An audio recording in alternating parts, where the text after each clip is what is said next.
Hello everybody, my name is Paul Beckwith, and in this video I'm asking the simple question with a not so simple answer. What does the latest scientific research say about clouds and the effect of clouds on our planet? So I'm going to go into details on a large number of scientific papers and kind of summarize what they're telling us about clouds, because clouds are changing significantly on the planet in terms of their coverage, in terms of their composition, in terms of their location and their movement and how they're affecting radiative balance, warming of the planet, etc. So let's go and look at this in great detail from the pure scientific standpoint. So I'll get to this image later. Basically, clouds in the Arctic, for example, are changing significantly. There's a lot less ice in the clouds, there's a lot more water, and therefore that changes the amount of long-wave radiation or heat that's emitted from the clouds, which has a huge impact on warming the surface, contributing to Arctic temperature amplification. But before we get there, I want to just give you a little overview, a little summary. So what does the latest scientific research say about clouds? Okay, so to give you some summary, overall viewpoint, and then I'll get into the details of the papers. Tropical marine low clouds. They regulate Earth's climate, right? They reflect a lot of sunlight. It's found in a new paper that they may amplify the greenhouse effect by 71% more than previously thought. So these clouds cool, but their cooling effect won't necessarily strengthen with surface warming, so that the climate sensitivity to carbon dioxide is higher than earlier estimates. That's one paper. The Earth's overall reflective cloud cover has been shrinking over the past 2 decades. So since about 2000, we've been losing clouds. There's been fewer clouds. So this shrinkage or less coverage, it allows more sunlight to reach the surface. So instead of the incoming sunlight hitting the white clouds, which have high albedo or reflectivity, and that cools the surface underneath, with the clouds gone, with fewer clouds, thinner clouds, more sunlight, solar radiation, shortwave radiation hits the Earth's surface, and that exacerbates global warming. This reduction of clouds, the number of clouds, rather than a decrease in cloud reflectivity due to pollution, is a primary driver of this trend. So then this is linked to changes in atmospheric circulation, in the expansion of the tropics, and in the shift of storm tracks. And I've talked about this a lot when I was talking in detail about the most recent papers on the jet stream and storm tracks.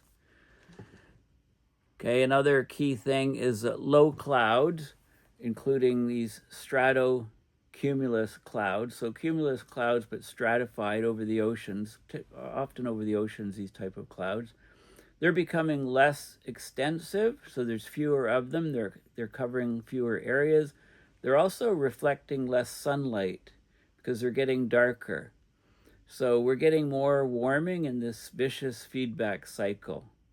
And this reduction of coverage plus darkening is driven partly by warming sea surface temperatures that end up leading to a thinning or a breaking up in these clouds, because the air can hold more water vapor, so the water vapor doesn't have to condense as much into droplets forming the clouds. Okay, now there's another key change in the Arctic, which I've already mentioned at the very beginning of this video. So the Arctic cloud changes are complicating the predictions of the Arctic warming. A warmer Arctic means that the clouds in the Arctic are shifting from containing mostly ice to containing more liquid. So the liquid to ice, the phase of the clouds, the phase of the particles that make up the clouds is shifting. It's less ice crystals, more water. That makes sense in a warming world. The water traps more heat. There's a much higher emissivity, so that the long-wave radiation heating the Earth, radiating upwards, more and more is trapped by the clouds and reflected back down. Less and less gets through. So this is greatly enhancing surface warming in the Arctic. There's also, so many climate models are underestimating this so-called cloud emissivity feedback. So are therefore underestimating future Arctic temperatures and therefore underestimating how everything is changing. Okay, so this is a key factor, and there's a big difference between clouds over open water in the Arctic versus clouds over sea ice, and clouds over land versus clouds over either the ice or the water of the Arctic Ocean. Another factor is that biological activity also influences cloud formation. So different gases that are released by plants and ocean plankton contribute to the aerosol particles, like the dimethyl sulfide from the plankton, for example, that serve as cloud droplet seeds as cloud condensation nuclei. Natural processes occurring miles above forests play a bigger role in cloud formation than previously understood. So this is all coming out in research on clouds within the last 6 months. So overall, clouds are a major source of uncertainty, but also they're a key amplifier of recent global warming. By shrinking, they're rising higher in the atmosphere, they're changing composition, so that affects how much sunlight that they reflect, the shortwave radiation from the sun, and how much heat, the long-wave radiation from the heating of the Earth, that they trap. So understanding the dynamics of these clouds is crucial for getting better climate models and predicting future warming. So in summary, recent science shows clouds are changing in several ways that amplify global warming more strongly than older models predicted. Fewer and thinner low clouds, shifts in cloud composition in polar regions, shifts in the biological contributions to cloud formation, they all impact climate feedback loops, so making clouds a highly active and critical climate factor. Okay, so we need to better understand cloud physics and better incorporate it into climate models. Now, a couple other key points.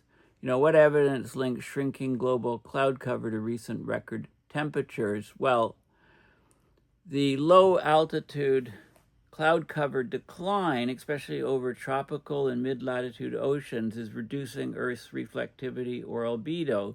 So more sunlight hits the surface, so it's adding significant heat to the system. The cloud loss effect has been estimated to contribute about 0.2 degrees Celsius to the record global heat seen in 2023. So we reached 1.6 degrees, close to 1.7 degrees even over pre-industrial, so-called pre-industrial. 0.2 degrees of that increase or contribution is from the reduction of clouds. So satellite and reanalysis data confirm the Earth's planetary albedo. The overall albedo or reflectivity of the Earth, it reached a record low in 2023, driven largely by this pronounced decline in low-level clouds over the northern, mid-latitude, and tropical oceans. Okay, even a bigger effect than the loss of sea ice, the loss of snow cover over land in the Arctic. Okay, so the temperature has been surging recently. We've seen record high global temperatures in 2023, 2024, and some of that, a big fraction of that, can be contributed to the reduction of clouds over the planet. There's also factors like El Nino and anthropogenic emissions, of course, but cloud cover is becoming key. Cloud cover in key cloud-heavy regions. Like think of the Intertropical convergence zone, huge convective uplift of moist air, evaporated moisture evaporated from the ocean, warm ocean temperatures going up, condensing into this band of clouds circumventing the planet near the equator, the intertropical convergence zone. It's been shrinking. Okay, so the ITCZ has been shrinking. It's being wider, the clouds aren't as deep, the fewer clouds. The changes in the wind patterns that cause the clouds to form in this region by lifting moist air have been reduced. Okay, reduce the area covered by bright reflective tropical clouds. This shrinkage decreases sunlight reflection, lets more solar energy warm the ocean and atmosphere, and it's changing the wind patterns. And we've had a massive wind pattern change just south of on the Isthmus of Panama. These northerly winds would blow water away from the surface of they'd blow surface water in the ocean just south of Panama further out, and that would be replaced by colder water upwelling from deeper down. And this has been going on for we have records of this going on for at least 40 years in the satellite records. Well, it didn't happen this year, and I might do a whole separate video on that. So upwelling off Panama, and there's huge effects to fisheries, to reefs, etc. The interaction between clouds, atmospheric circulation, so jet streams, etc., and warming, it's leading to a feedback loop. Warming reduces cloud cover. That further intensifies warming by decreasing the reflection of sunlight. Okay, so it's a vicious feedback loop. The biospheric processes like photosynthesis, which affects cloud formation, right? The plants. There's been significant stress on the biosphere from events like the Canadian wildfires, the Amazon drought, coinciding with disrupted terrestrial carbon sinks. So this further influences cloud formation, reduces cloud formation, and therefore causes less clouds in this global temperature rise feedback. So there's multiple lines of observational and modeling evidence, from satellite measurements of clouds and albedo changes to atmospheric circulation studies, which I talked about a lot in the last video, the jet streams. They all show that shrinking global cloud cover has played a substantial role in amplifying the recent record high temperatures. It allows more solar energy to be absorbed at the surface. It alters Earth's energy balance. Okay, now let's have a look at a quick sampling of articles and peer-reviewed papers on actually what's been happening with clouds. Okay, so this is an article here. Researchers' breakthrough method reveals clouds amplify global warming far more than previously understood. Okay, this is Hong Kong, University of Science and Tech. More and more great studies are coming from outside the U.S., fewer from within the U.S. So the summary is that these tropical marine low clouds play a crucial role in regulating Earth's climate. Whether they mitigate or exacerbate global warming has long remained a mystery. So there's a new method which significantly improves accuracy in climate predictions.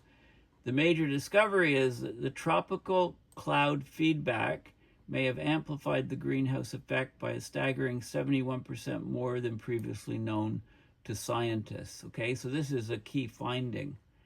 Okay, so basically, it's hard the effects of tropical low clouds are difficult to investigate because they're influenced by a variety of factors.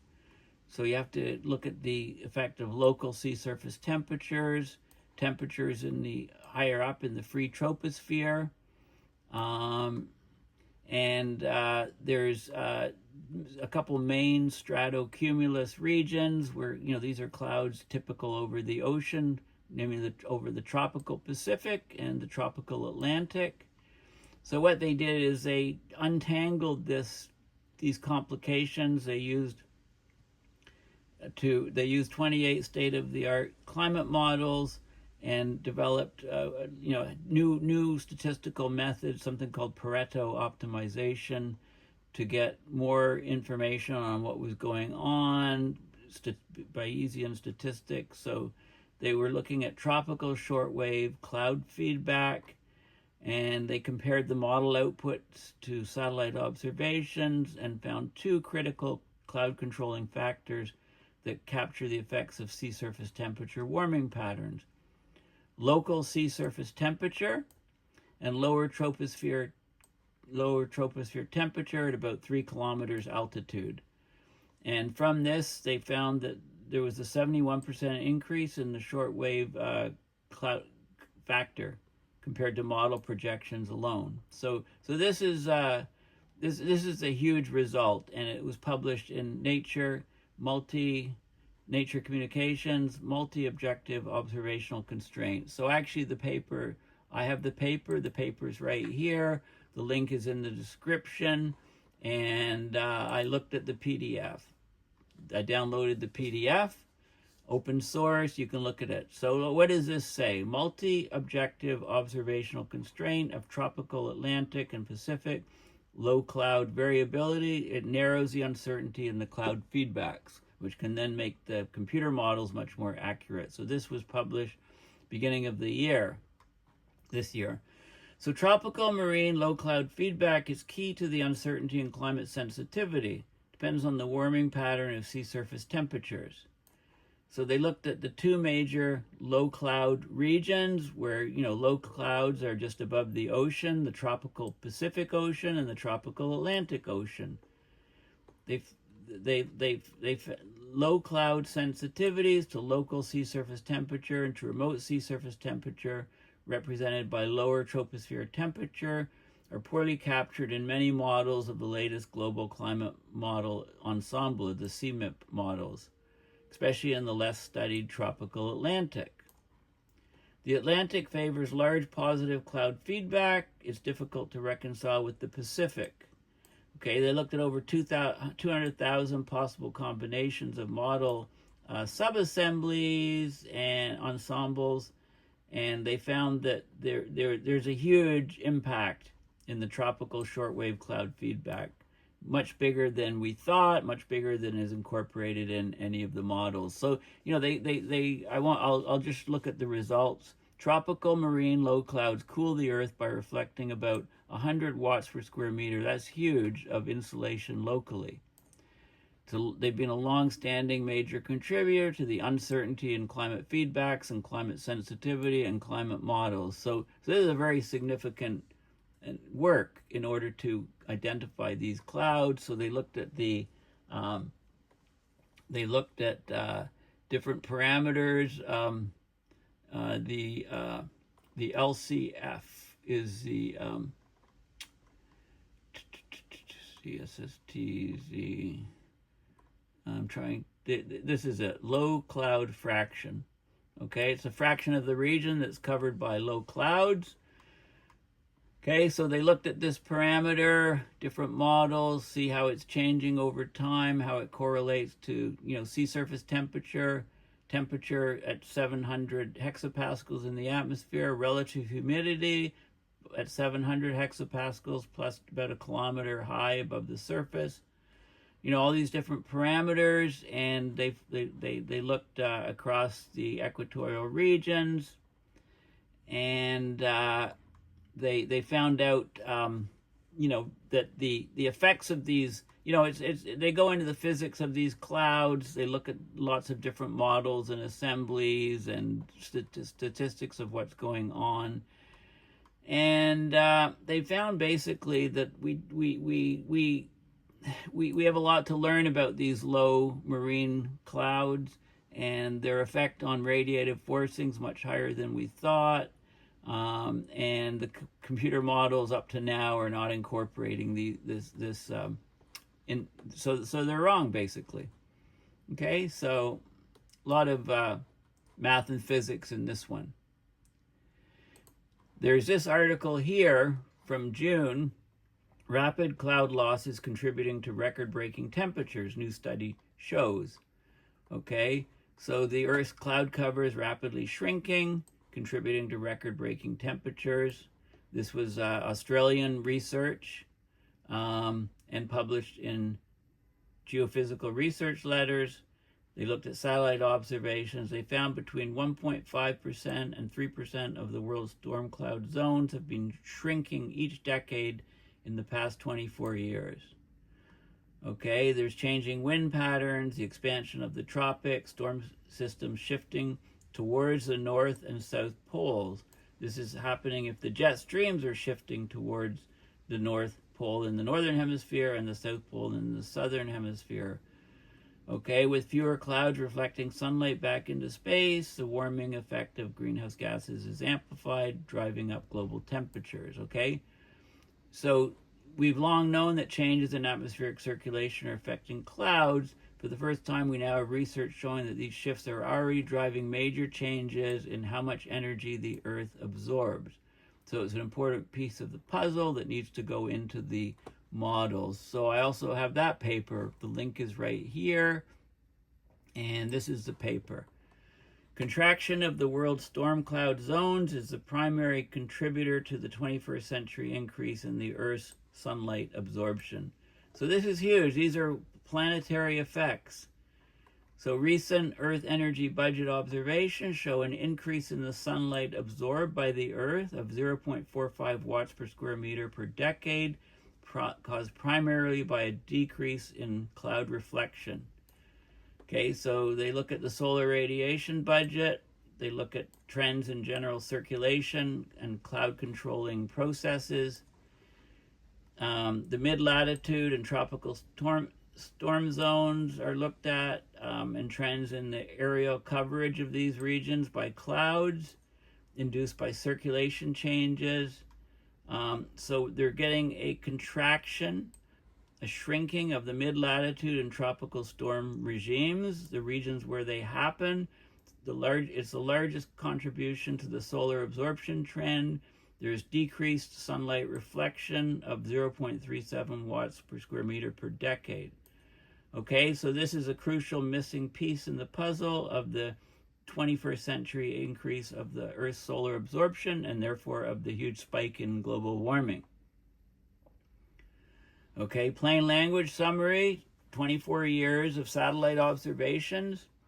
They looked at the Earth's storm cloud zones in the tropics and mid-latitudes, and they've been shrinking at a rate of 1.5% to 3% per decade. That's a huge shrinkage in a short period of time.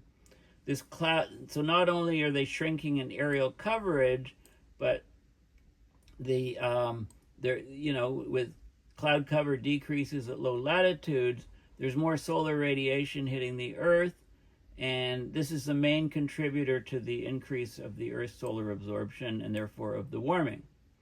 Okay, and there's lots of details on their data sets and the results and stuff. So this is showing, this is some of the data here. This is total cloud cover percentage. Okay, this is 2001 to 2024 period. So this is the total cloud coverage in percentage. You can see areas where there's very few clouds, very dry over Antarctica. You can see areas, fewer clouds over the land, basically. The lighter areas are more clouds, so much more clouds in these lighter areas, okay? And fewer clouds in the darker areas. And this is shortwave cloud radiative effect. So this is the shortwave radiation. So the areas that are socked in with clouds, 100% cloud cover in these lighter areas, they reflect a lot more shortwave radiation. So this is watts per square meter of the cloud radiative effect. So it's reflecting loads of energy, and it's negative. The more negative it is, the more radiation it's reflecting back and blocking. So it's causing cooling in the areas underneath, and you can see the effects where the sort of the details of where the radiation effects are largest. And you can go on and you can see this is the area of large total cloud cover through the years. This is at latitudes greater than 30 degrees north. The reduction is minus 1.84% per decade, reduction of total cloud coverage. Okay, that's here. This is at, latitudes greater than 30 north. Latitudes less than 30 south, it's an even larger reduction, 3.2% per decade, shown here. Look at this big, huge drop here.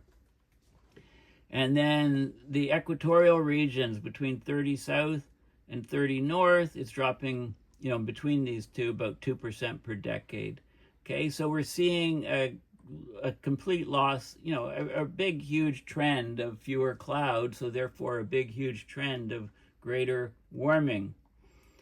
This is series shortwave cloud radiative effect series data, also showing this is to do with the radiation balance, and it's showing you get a decline in cloud cover, then of course you're going to get more shortwave radiation hitting the Earth. So the reflected radiation, or the balance, is also decreasing, as is, that's measured here directly because of this curve up above. Okay, so that's a key finding. This is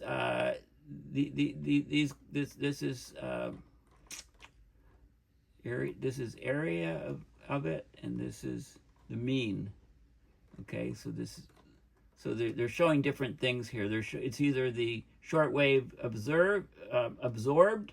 So there's more and more shortwave radiation being absorbed at the surface because there's fewer and fewer clouds. These are a little bit misleading, these two. Anyway, it's a very important paper.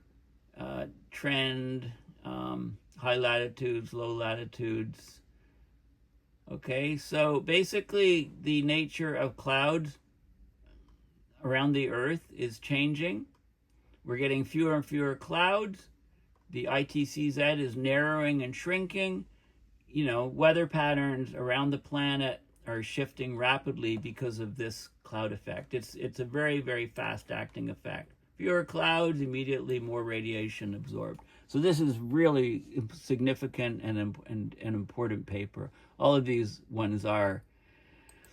Cloud cover decline may be driving Earth's record temperatures. This is an article. So these sort of, this is a German team looking at low altitude cloud cover effects, and,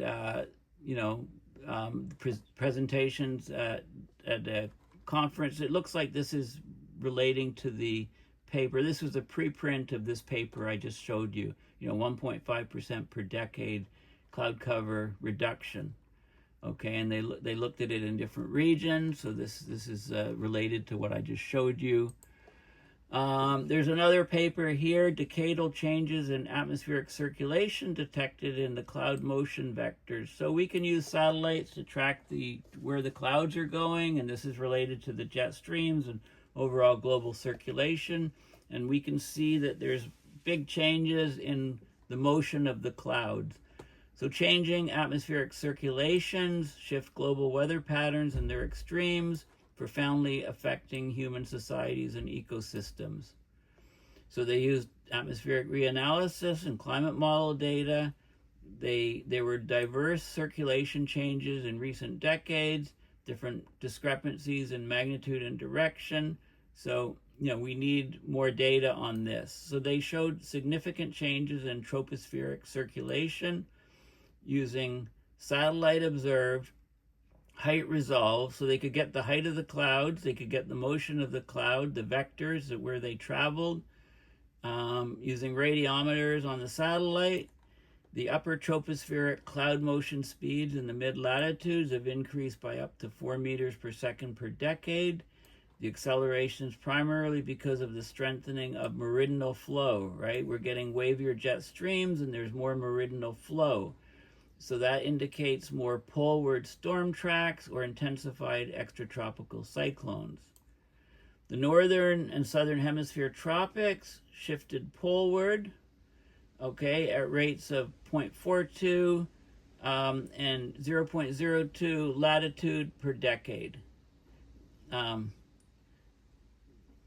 Okay, so the north shifted 0.42 degrees further poleward.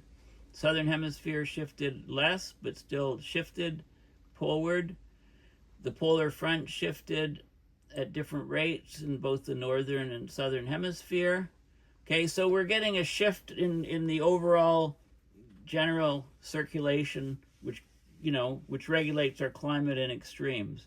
Okay, so this shows you some of the details of the shifts.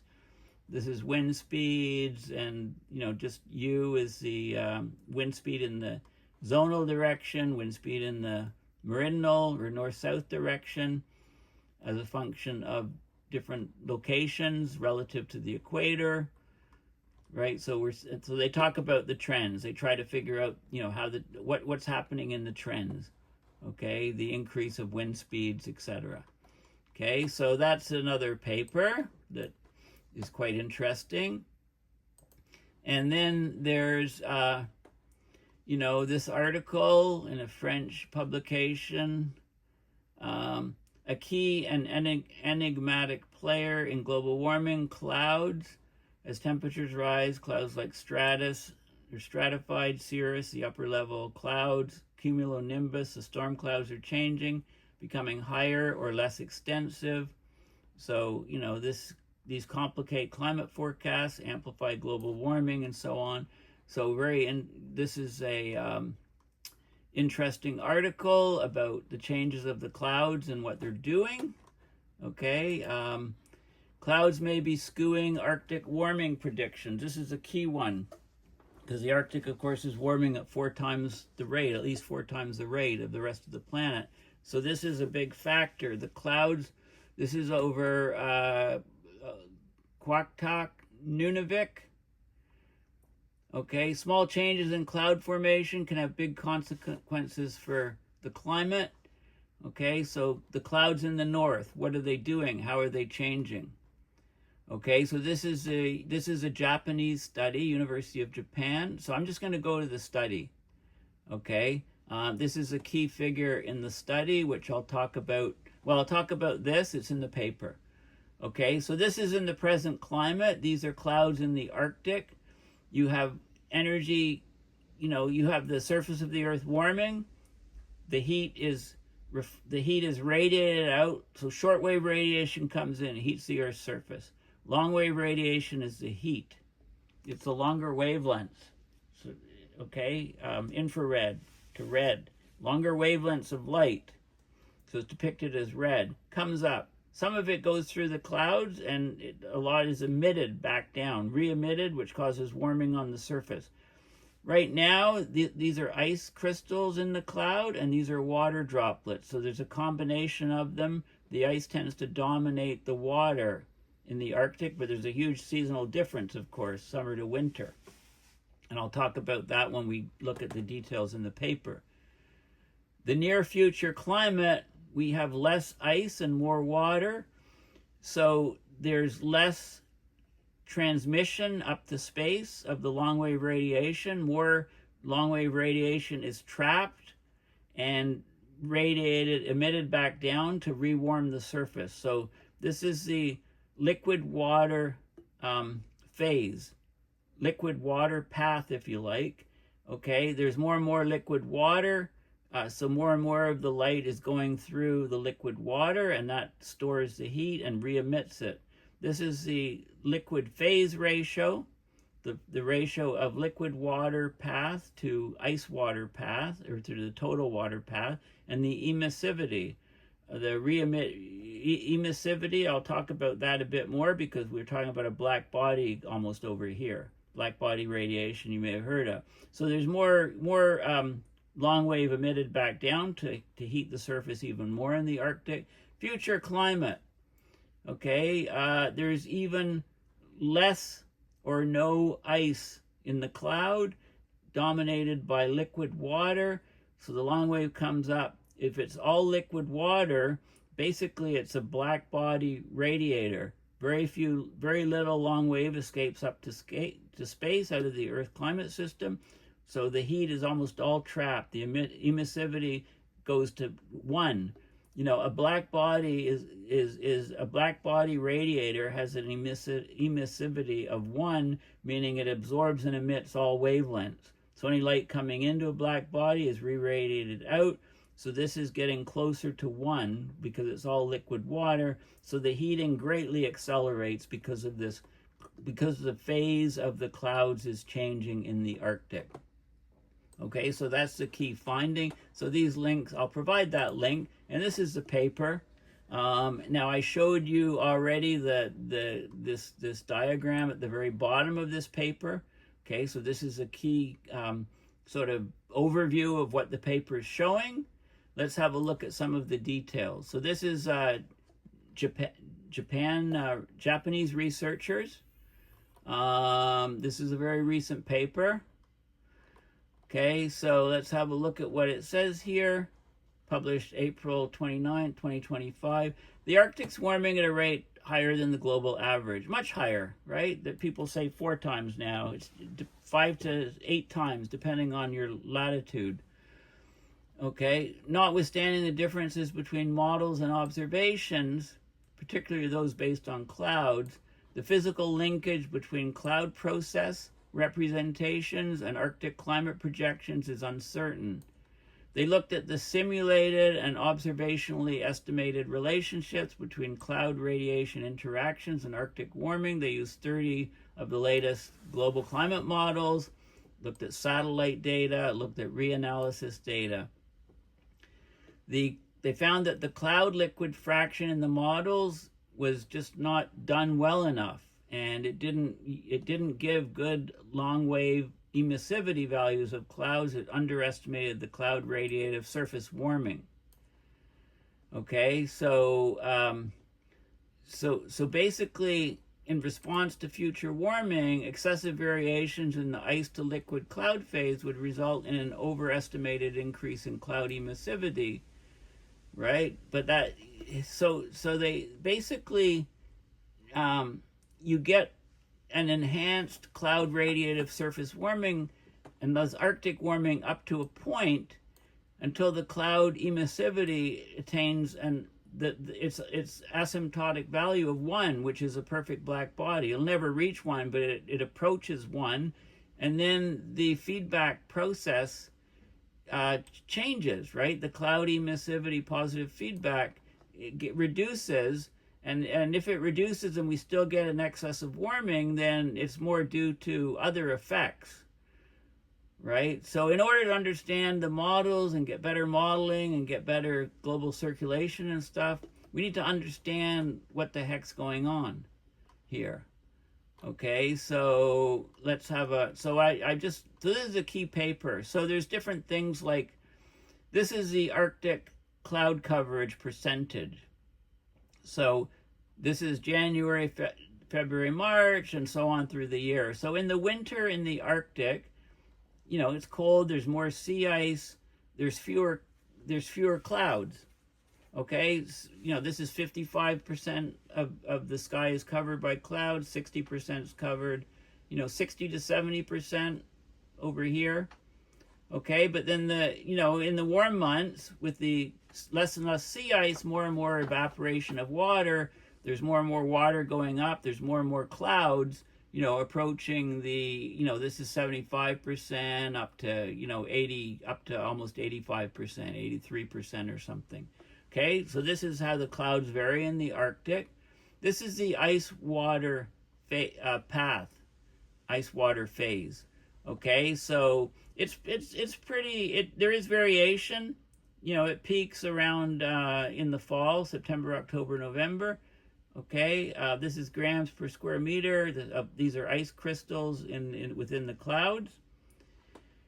This is the liquid water droplets within the clouds. Okay, and you can see very little liquid in the winter months, a lot of liquid in the clouds in the summer months. No surprise, it's a lot warming. There's a lot more liquid in the clouds, summer clouds. This is the liquid phase ratio, so it's a percentage. So this is all ice, this is all liquid. Okay, so the liquid to ice ratio greatly increases in the summer months, no surprise there. This is the net cloud radiative effect. There's a lot more clouds in the summer months, right? So there's the radiative effect. These clouds absorb more and more solar radiation, right? So their net effect is more negative, right? A lot of clouds reflecting. This is the long wave. That's the net effect, short wave and long wave. This is the long wave effect, which is from the emissivity of the clouds. Mostly short wave.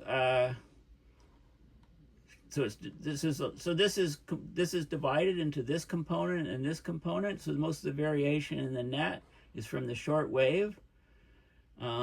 Right, this is direct solar radiation coming from the sun. It's hitting the clouds, it's reflected back to space. There's a lot more clouds in the summer, but it's also heating the earth. So the surface air temperature in the Arctic, 273.15 is 0 basically. This is in Kelvin, so basically warmer at the surface in the summer. Okay, so there's all of these parameters measured accurately. And the cloud coverage is so basically we've got a mechanism here which impacts the radiative forcing a lot more than we thought, because the key factor is what type of clouds are there, right? What is the phase of the clouds? How much ice is in the clouds? How much water is in the clouds? So this is a very detailed study which answers those sort of questions, and then it projects what can happen to the radiative effect in the future, and it should allow our climate models to be a lot better. This is the long wave cloud emissivity, okay, and so this is the liquid phase ratio. So this would be, if it's 0, it's all ice in the clouds. If it's red, it's all water in the clouds, and you can see the more and more water you put into the clouds, the higher and higher the emissivity is, right? And remember, if you go down to this diagram, the higher the emissivity is, the more long-wave radiation will be coming and reflected by the cloud, emitted by the cloud, like it's absorbed and emitted by the cloud, and the greater the warming will be on the surface. So this is a huge positive feedback. As the clouds turn more to water, water droplets in the clouds and less ice crystals in the clouds, the emissivity increases. It greatly increases the warming effect.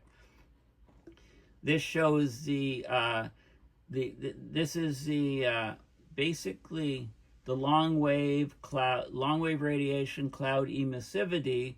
It's showing how it's expected to change going into the future, and it shows it's plotted as a function of, this is a liquid phase ratio. So again, if this is all ice is down here, all liquid phase ratio, and water here. Okay, so there's this is new stuff. I mean, we didn't know this. We had no this is new research. This is showing a very important feedback, which maybe some people knew it, but it's not it's not really talked about that much. So I assume it's been overlooked by many scientists, and it's not incorporated into the models correctly and stuff. So very, very important paper. Scientists are just beginning to understand how life makes clouds. Their discoveries may drastically improve climate science. Okay, so this is an article from near the end of June about the things like dimethyl sulfide. It's dust from the Sahara is a famous source of seeds for clouds, industrial pollutants, but also chemicals emitted from living beings. Right, there's marine algae it secretes sulfurous gases, dimethyl sulfide. It forms solids in the atmosphere, acts as cloud condensation nuclei. Right, so there's sea spray, right, different sea spray, and so they talk about the biological effects, the natural vapors coming from trees, like the monoterpenes. They give pine trees their scent. They produce aerosols, low-lying clouds that hover over forests, right? So there's all of these different biological effects. Isoprene, the second most abundant hydrocarbon, right? Just a pinch of one special type of plant gas to a mix of more common vapors, doubled cloud formation in a cloud chamber experiment. Okay, so biology is having a huge impact on clouds, and we need to look at those effects, right? So restoring trees could actually help to restore clouds as well. So that's a key point. Cloud cover decline, maybe driving Earth's record temperatures. I think I showed you that one already. The world's been warming faster than expected. Scientists think they now know why. Okay, this is from late December of last year, and they talk about the new study published, clouds. Okay, rapid surge of warming was supercharged by a dearth or lack of low-lying clouds over the oceans. Okay, the planet's darkened, therefore it absorbs more sunlight. Okay, this is the German study, the albedo changing. And what is this guy? Clouds changing as world warms, adding to climate uncertainty. Another article on the lack of clouds. So I hopefully you've got the message and the picture. The latest scientific research is showing that clouds have been significantly changing, and therefore our climate has been significantly changing, and this is only going to continue. I think there's a couple studies that are the most important here. This one here is about the contraction of the world's storm cloud zones, right? This is very, very important research. And then, of course, what's happening in the Arctic. In this one here, the changing phase of the clouds. So it's not just changing the cloud cover, but the changing of the actual makeup of the clouds itself has a huge impact on the warming. So the Arctic temperature amplification is greatly amplified by the clouds being much more liquid than ice. So clouds have a huge impact, have an enormous impact, and I haven't even really been talking about the change in aerosols. So, of course, the other major effect for fewer clouds over certain regions, like the shipping lanes in the North Atlantic, is that there's much less sulfur in the shipping fuels. Right, it's because of the International Maritime Organization reducing sulfur from something like, it was from 7-8% to 3%, then to 0.5%, and getting rid of it almost completely. So there's far fewer cloud condensation nuclei over the commercial shipping zones in the northern hemisphere. So therefore, much fewer clouds. So all of those things feed into it as well. And I've talked about those extensively in the past, so I'm not really bring them up in this video. This is just new papers that have come out mostly in the last 6 months. So thank you for listening. Please go to my website, paulbeckwith.net, and donate to PayPal to support my research and videos. I also have Patreon, and just search for, if you're on any social media account, just search for Paul Beckwith, and then you can follow me and help me share these videos far and wide, so we get more and more people becoming educated and up to date on the latest science of abrupt climate system change. Thank you for listening, and bye for now.